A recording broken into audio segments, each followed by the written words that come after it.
YouTubers, once again, another Mill Creek DVD review. I had done I think I've done it, did all the other ones I had. You'll have to you look at my channel and see the other ones that I reviewed. But for this one, it's Drive-In Madness Classics 50 movie pack.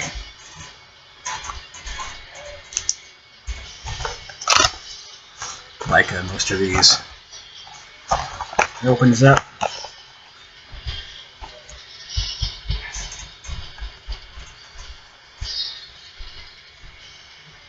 And then the DVDs are like this disc. 12 discs. And they're double-sided, and then it has a description. Brief description of each movie.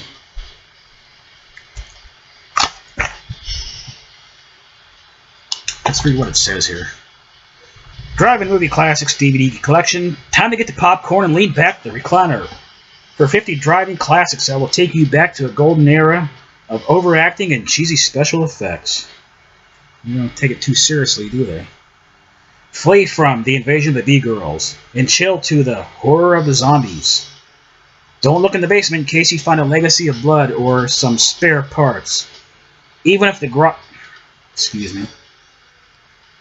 guy from Harlem is no TNT Jackson, at least he's no Jive Turkey getting in the firing line. So they're using different titles of the different films included in the description. Where did I leave off at here? Taking a night train to terror could lead to trauma and make you insane. So run to Mama Dracula for some absolution, and you'll be fine so long as you don't encounter a voodoo black exorcist. Find the best and the worst of undiscovered drive-in cinema featuring box office legends and complete unknowns. That's not very nice.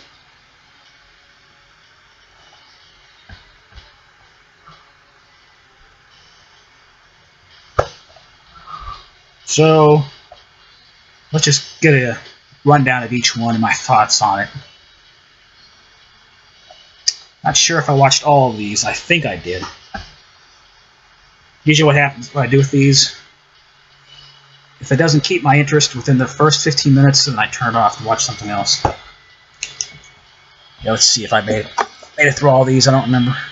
Starting off with disc 1. The Devil with Seven Faces. Carol Baker. I know who that is. Yeah, I don't think I made it all the way through it. Case of mistaken identity puts a young woman in terrible danger when some international jewel thieves think she is her twin sister. Apparently the one sister was blah blah blah blah blah.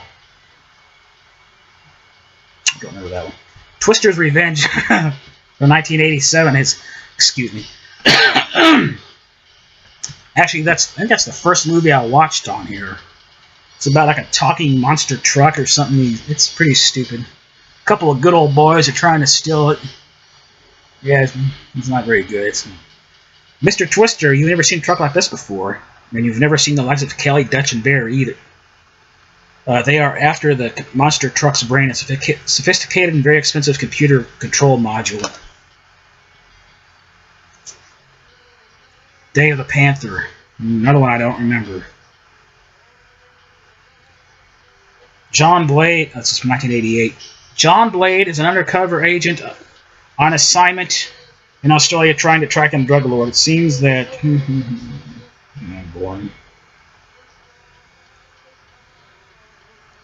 Creeper. Hal Holbrook. I enjoyed this one. It was kind of like Deliverance in that, friends leave from the city and go camping. And things go bad. Maybe not as bad as things go on Deliverance. But, yeah. This one they go into the Canadian wilderness. I like this one. The only and if I didn't say it so already, this is from the 77. I think I said that. This particular version on here, the audio was kind of hard to understand what was being said.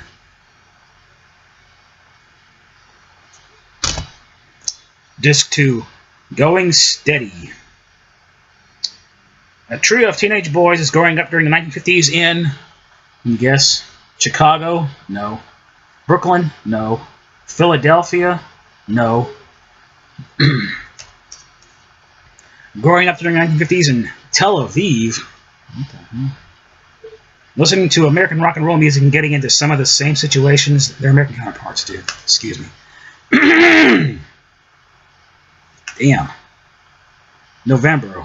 Hope I'm not getting the flu. Yeah, I tried watching this one, but I couldn't make it through. It's boring. Kind of like, I don't know, Israeli Lords of Flatbush? Mad Dog. I think this was Dennis. I was going to say Dennis Hopper. No, I guess it's something different. Another one I don't remember. Mad Dog. Richard Harrison. Criminal sent to prison on the testimony of a police officer who he swears vengeance against. The criminal organizes a prison break with some of his fellow prisoners and ends up using them as his gang in his campaign against the cop.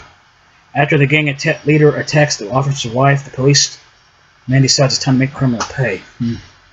I'll have to pop this in the DVD player later. And curious to find out if this is maybe an Italian movie, because yeah, I seriously enjoy those Italian cop movies from the 1970s. Count Dracula and his Vampire Bride. For some reason, I don't know why they gave this title, but this is actually I think it's one of the Hammer films. Christopher Lee is Dracula and Peter Cushing is Van Helsing. 1974. This is actually a Satanic Rites of Dracula under a different title. Yeah. It's kind of weird. It's just, he didn't, this one he uses like comes up with a plague, a virus or something that he's trying to use.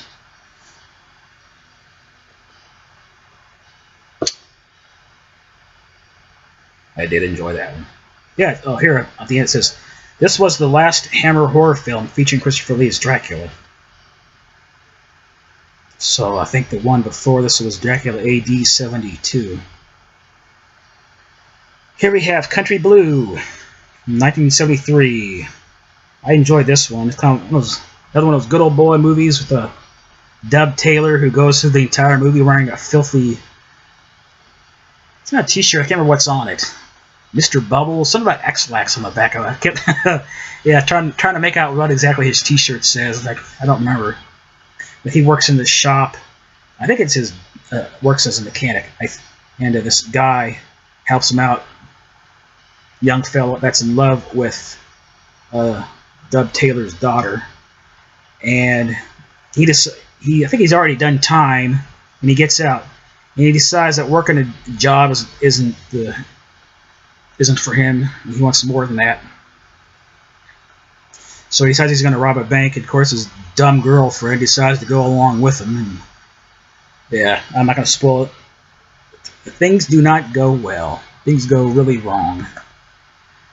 I think I've watched that at least twice now. And I was born in the 70s, so a lot of these exploitation, horror, and science fiction, if it's something from the 1970s, I'll give it a look. Sure. Disc 3. Am I done with Disc 2? Yeah, okay. On the Disc 3, Black Hooker. Now, if that ain't an exploitation title, blaxploitation title, I don't know what is. But actually, yeah, there's a Black Hooker in here. She takes place, by the look of it, I would guess 30s or 40s maybe.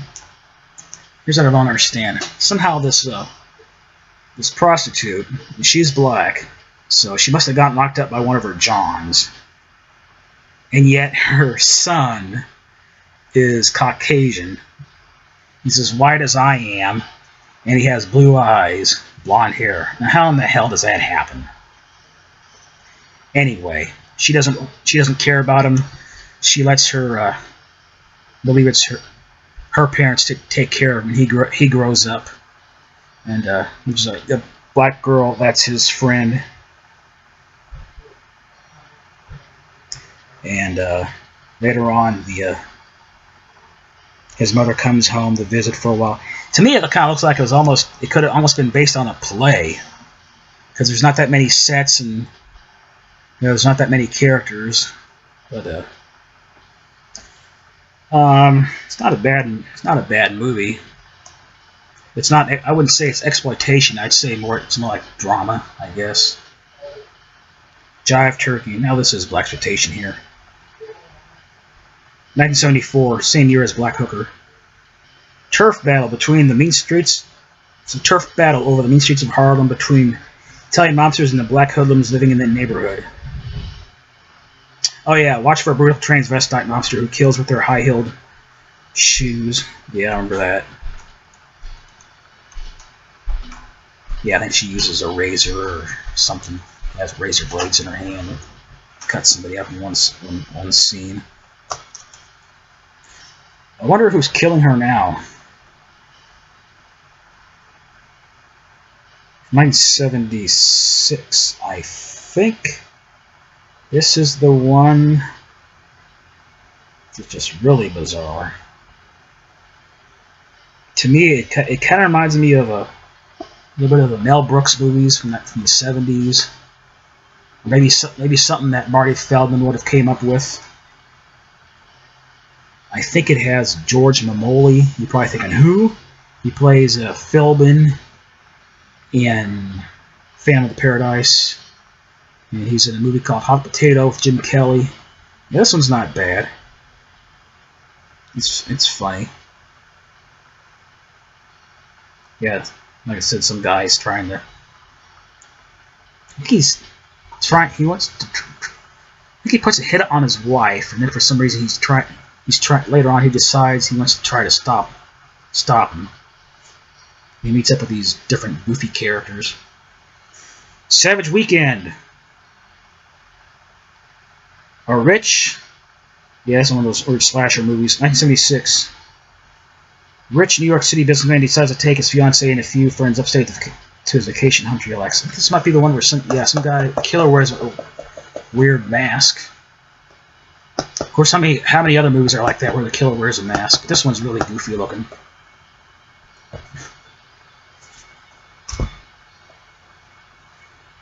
Moving right along. Disc 4. We have Absolution. This is one of the first movies I can remember my dad buying on VHS when we got our first VCR. 1978. I like this one. It's a British film. Richard Burton as one of the priests. And Billy Connolly, I think is the guy's name, a hippie. Somebody ends up getting killed. And there's two particular students, and they're kind of trying to play a joke on Richard Burton.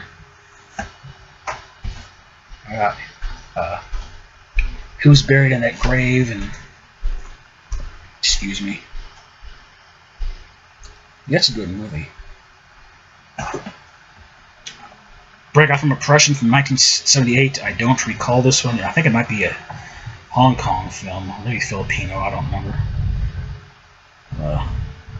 Young woman is released from prison after serving an 8-year sentence for murder and wishes to start her life over, getting a job at a newspaper. Through a friend, she tries to settle into. Boring. I gave up on that one. Creepers. Is this the Dario Argento movie? Also known as Phenomena. 1984. 83 minutes, so I don't know if this was cut or not. Probably. I think Donald Pleasance is in this one too, isn't there? That scene where Jennifer Connelly and all the flies are all over the window. And of course, music by Goblin. Certainly, yeah, it's a good movie. Don't Open Till Christmas. I think that's a British film, British slasher film. People get dressed up like Santa Claus, getting killed. I didn't like this one. Couldn't make it all the way through it. Maybe I did, but like I said, I didn't like it. Disc 5. Snow Beast. 1977. One was abominable, like snowman movies or Bigfoot movies at a ski resort. I'm guessing it was made for TV. It has that look to it. I liked it. Horror of the Zombies from 1974. Hell yeah. There we go. also known as Ghost Galleon. I think it's the third of the Armando Desario Blind Dead movies. Yeah, this one's kind of different because they're on a ship, so it happens out at sea. Yeah, I like that. I like that a lot. Mama Dracula, 1980 with Louise Fletcher and these weird twins who play vampires. Not sure if this is a French film or not. It's in English. Horror comedy. I'll watch that one again sometime. Murder Mansion from 1972. Did not care for that. Young couple joins a group of travelers stranded at a fog-bound mansion to wait out the bad weather. While everyone tries to deal with each other, they must also contend with the creepy surroundings of the ancient manor and its adjoining cemetery. The guests are beset upon by unliving residents from the graveyard. They must try to band together in order to survive the nightmare. I might have to give that one another try. That sounds kind of interesting. Try to find that one again I was talking about with Richard Harrison. I thought it might be an Italian cop movie. Where was that at? Mad Dog. Put that aside here so I can take a look at that later. Okay. You still with me? Disc 6, Nabunga. Buster Crab, 1944. One of those jungle movies. I didn't like that one. Voodoo Black Exorcist was okay, 1973. The print used on here was really washed out, though. Nice to have had a better quality copy. An African prince's punishment for taking another man's woman is by being entombed alive. Centuries later, a band of explorers searching for ancient burial sites disturbs the prince's resting place. Yada yada yada. Trauma. I like that. An Italian film. Fabio Testi, one of my favorite actors, 1978. What Have They Done to Solange? Was that the original title? Might be. Yeah, he's investigating at this girls' school. One of the students was murdered or something. I don't know if this is uncut or not. I'll have to put that aside and watch that. Yeah, watch that one again. I like that. Right now I have. I've been revisiting this one again. Nightmare Worlds, which I've already done a review of. So I might have to leave this one out too. Oh, I was kind of in the mood to watch a Rambo movie last night, but I didn't. But I did finish. Damn stupid chair doesn't want to move. Finished rewatching an old Italian black and white movie called Maciste in Hell. Where was I? Back to disc 6, Unsane, which is also known as Tenebrae. It's probably my brother's one of his favorite movies. He's a big Dario Argento fan. Actually, met the man at the Fangoria Weekend of Horrors. Got his autograph. So Tenebrae. That's the one where I think somebody has a novel by a writer, and I think they're recreating some of the murders that are taking place in the book. It's been really long, years and years and years since I've watched that. Something like that. Again, music by Goblin, Italian prog rockers.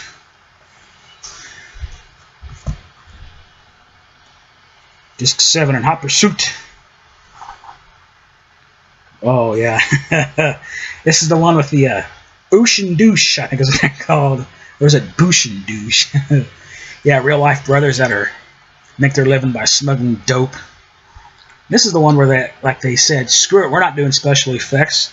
We want to have a truck go through our house. We're gonna actually have the truck go through the house. Yeah, we want you guys. We know you've never been in a film before. As far as I know, this is only one and only film. Want you guys to to actually hang on to the helicopter. The I don't know, thing that the helicopter lands on, its legs or whatever touches the ground. Hang on to those, and we're actually gonna fly we're gonna fly around and you hold on. Yeah, they really did that with these guys. There's a scene where they break out of prison. So it's got some crazy stuff in it. It's not like Cheech and Chong Up in Smoke. Yeah, this one's more serious. I enjoyed it. Shock. Vincent Price?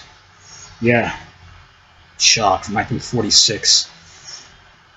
Can't remember if Vincent Price is in. I'm either thinking of this one or The Bat. One of those, but Vincent's not in it that much. Can't remember which one it is. Psychiatrist argues with his wife and in a fit of rage kills her. The psychiatrist discovers that the crime was observed by his neighbor and fears she'll report him to the authorities. Invasion of the B-Girls. I think this was Nicholas Meyer, the same guy that did Star Trek 2 and 6. It's a good movie. I liked it. Crazy.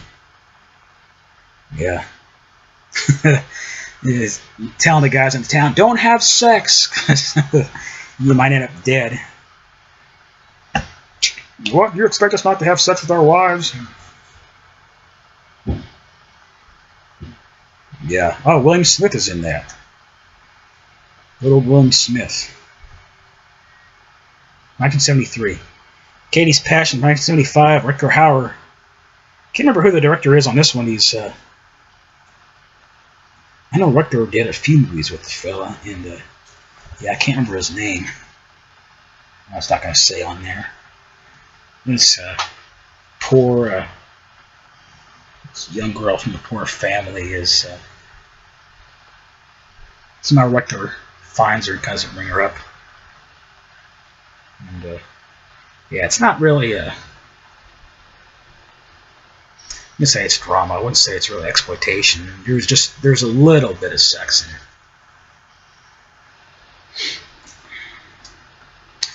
Yeah, I don't remember the name of that young woman that's in it that plays Katie. I don't know if she did any other films. Oh, it's a Dutch. Yeah, it's a Dutch movie, which makes sense. I think that's from where Rutger is from. He's also one of my favorite actors. Disc 8. Moon of the Wolf, which I think was made for TV. Werewolf movie, 1972. Boring. Spare Parts, 1979. I think it's a German film. There's a couple that are newlyweds, and somehow the husband and wife get separated. And the husband is looking for the wife, and he comes across a truck driver that helps him.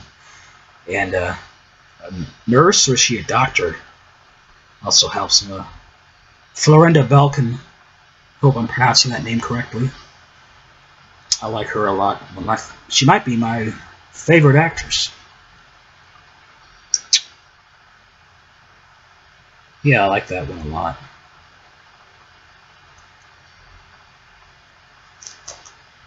Spare Parts. Death by Dialogue from 1988, which I don't remember. Got some kids, and they go to this home. Somebody's relative owned a movie studio or was a movie director or something. 1988. Oh. Young man and his friends pay a visit to his uncle, who happens to live next door to an old movie studio lot. Taking some time to look at the sites next door, the group stumbles across an old movie script for a feature never completed by a studio, due to some mysterious accidents that plagued the production. Yeah, and then they start fooling around with it, and more accidents happen. They start getting killed off. Legacy of Blood, John Carradine, 1971. Don't remember this one at all.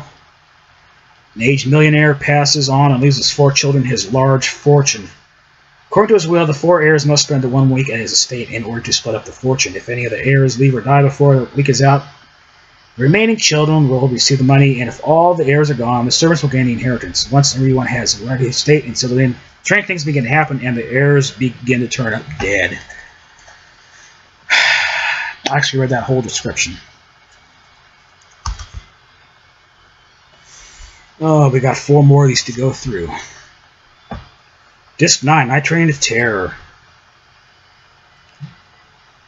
Now this and Nightmare Never Ends. I'm confused because either some of this is used in Nightmare Never Ends or some of the Nightmare Never Ends is used in Night Train to Terror. I think maybe one of them is longer than the other. Three Chilling Tales. Yeah, this is the one, I believe. So this is the one where God and Satan are on a train and they're going through, looks like outer space, and there's there's this rock band with them. And the first story is something about excuse me, it's almost 1 a.m. The first story is about somebody, this weird hospital, and they're taking these women and keeping them there, and Richard Mole, I think that's who it is. Remember, Wolf Knife Court goes in there and, yeah, gets a bit handy with them, if you know what I mean. Yeah, so during some kind of experiments or something. What else is there? Oh, the other film where this guy meets this woman, they fall in love, and come with a suicide club or something, where they get together, and each time they get together, one of the members ends up getting killed, and different ways. I don't want to spoil it. It's got some pretty weird stop motion special effects. And the third one is the one with the what's that man's name? Damn it, Cameron Mitchell. Yeah, Cameron Mitchell is a cop investigating this guy that he first he doesn't believe this old Jewish fellow. He tells him about this guy. He says he can't be him because that was, you're talking about something that was, that was back in 1940s. He says that's the same guy. He hasn't aged a day, and it's I can't remember if the guy is supposed to be he's just a demon, or is he a son of Satan, Antichrist, something like that. And while this is going on, Richard Mole again shows up, who in this movie has a full head of hair.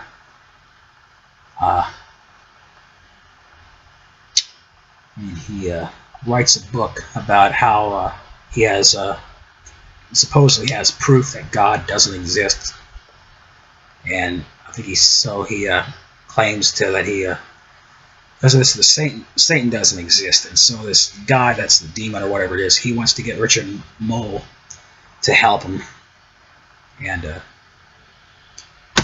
let's watch it and see what happens. And there's another fella who plays Papini. I think he's a monk, and I think this was done, believe it or not, by the same guy that did a movie called Savage Journey, which has something to do with Joseph Smith and damn it, I can't remember. Shit, Brigham Young, is that the name? Something to do with the Mormon Church. So here they are, yeah, the same director. And Richard Mole and the actor who plays Papini are in this movie. This horror movie about God and Satan don't exist. And then they went on to do another movie about Joseph Smith. I thought that was kind of strange. And the guy from Harlem, Al Connors, is an African-American private investigator working the main streets of Harlem, hoping to make a difference. His crime-ridden community. That was boring. 1977. Yeah, that one was lame. I didn't care for that at all. It was really cheaply made. The Manipulator. That's a strange. 1971. Mickey Rooney has an old film producer, old film director, and he somehow gets this woman hostage. He keeps her hostage, and that's all the movie is. The entire movie is just Mickey Rooney and her, and then there's another scene where there's a few more other people that show up. Keeps her in this movie studio. I think that's what it is, or an old theater. And most of the film, Mickey Rooney goes around like he's wearing a Cyrano de Bergerac fake nose, and the scene that is really silly, it made me laugh my ass off the first time I saw it, is Mickey Rooney wearing lipstick. And I think he might even have some blue eyeshadow. No, man, it's funny. And I can't imagine what people would have thought of. I don't know. I think I read about that. It says 1971. I can't remember if that's actually played in theaters or not. Because I was thinking, can you imagine what people thought? Like people had gone and see Mickey Rooney in the Andy Hardy movies. You know, what was he in Boys Town? He did those movies with Judy Garland. Imagine them being fans of, oh, Mickey Rooney, new Mickey Rooney movie out. And they go out and they see this and they think, what the hell? Throw Out the Anchor, another one I didn't make it through. 1974. I'm not even going to bother reading that. Disc 10. Don't Look in the Basement. I guess I want that nurse. Okay, it's from 1973. Young nurse comes to this hospital, mental hospital, to help out. And it turns out, well, who really are the crazy ones? I'm not going to spoil it. There's a big black guy that's kind of like he's more like a child. In his mind, he doesn't. Yeah, acts more childlike. Likes great popsicles. There's a woman that it's about her. She was supposed to get married, and her husband left her or something. Her fiance left her, and she goes crazy. Now she's just craving a man for attention. I think there's a scene where she trying to seduce the guy who comes over just to fix the phone.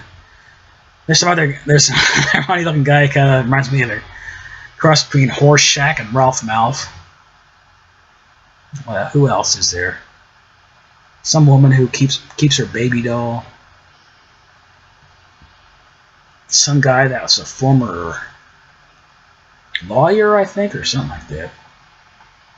Prisoner of the Lost Universe, which I might 1984, which I think I didn't remember seeing this when it aired on TV. It's got Richard Hatch, played Apollo, Battlestar Galactica. It's got the actress whose name I can never damn remember. From Death Wish 4, she played Sarah in Initiation of Sarah. Yeah, I don't remember the name of that actress. Somehow they end up, something happens and they end up going to a different world, different reality or something. And I think they run into John Saxon.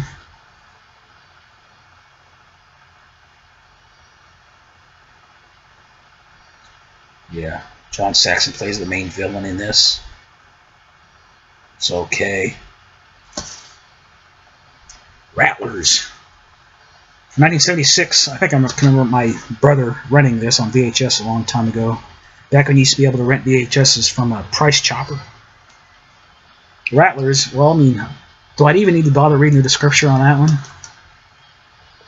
Savage Journey. Yeah, here we go. This is the one I was talking about earlier. Richard Mole and that other guy about the Joseph Smith. Yeah. Origins of the Mormon Church. Okay. First time I tried watching that, I didn't make it all the way through. In fact, I just kept fast forward. Second time I actually did watch the whole thing, and probably won't watch it again. Where I'm at, we got the Mormon Visitation Center, just not that far from here.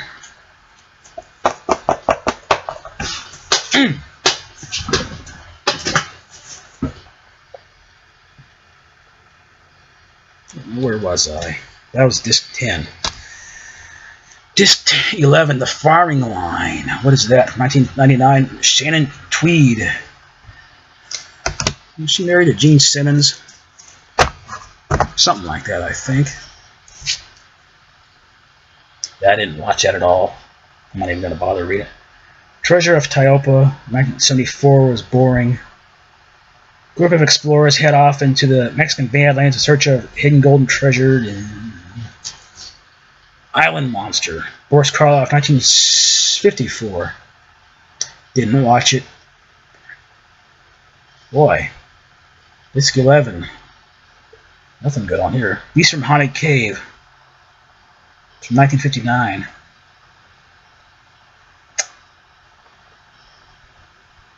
You know, there's a monster movie. Doesn't sound all that interesting. Must not have been, because I don't remember it. Here we are on the list, last disc, disc 12. Lazarus Syndrome, 1979.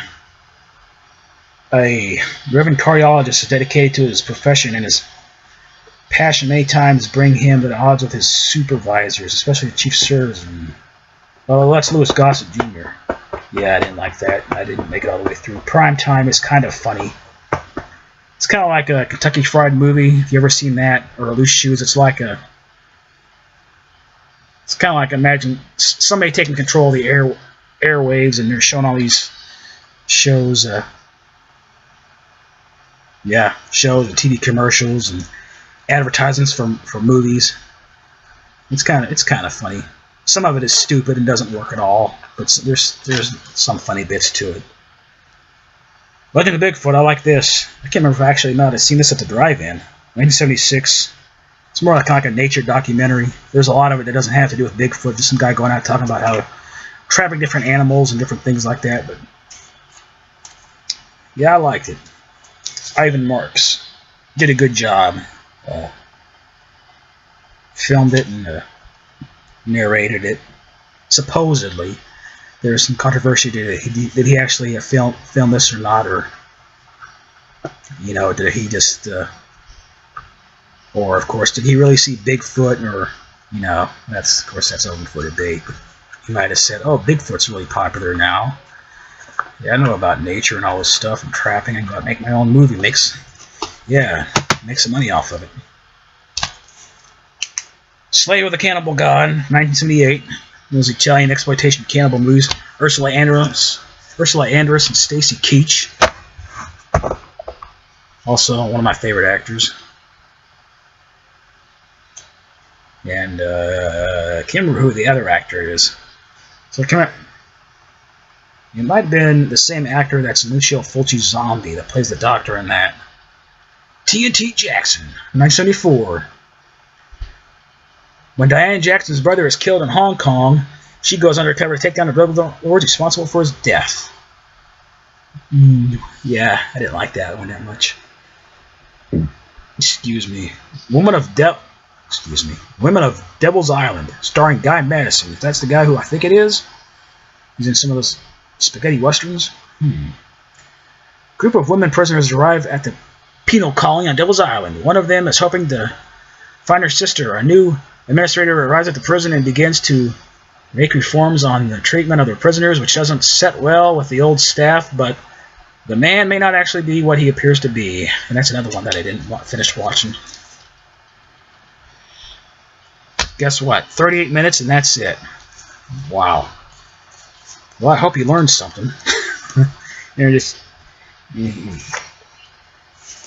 And I applaud you if you made it all the way through here with me in 38 minutes. My goodness.